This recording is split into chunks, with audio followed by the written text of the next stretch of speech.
వేములవాడ శ్రీ రాజరాజేశ్వర స్వామి ఆలయానికి చెందిన 13 మంది ఉద్యోగులపై ఉన్నతాధికారులు చర్యలు తీసుకున్నారు.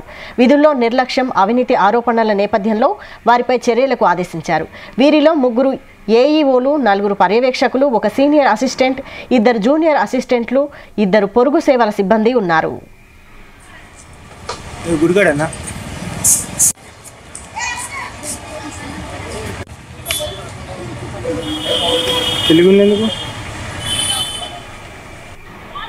ముగ్గురు ఏఈఓలు, సూపరింటెండెంట్, జూనియర్ అసిస్టెంట్, సీనియర్ అసిస్టెంట్కు ఇంక్రిమెంట్ను ఉన్నతాధికారులు నిలిపివేశారు.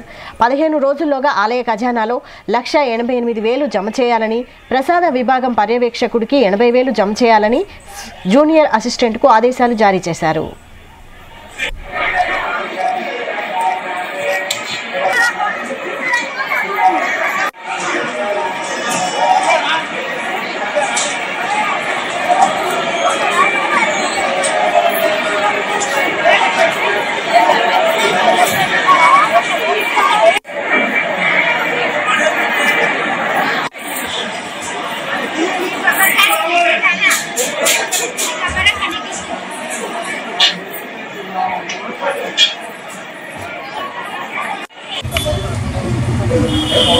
తెలుగు ఎందుకు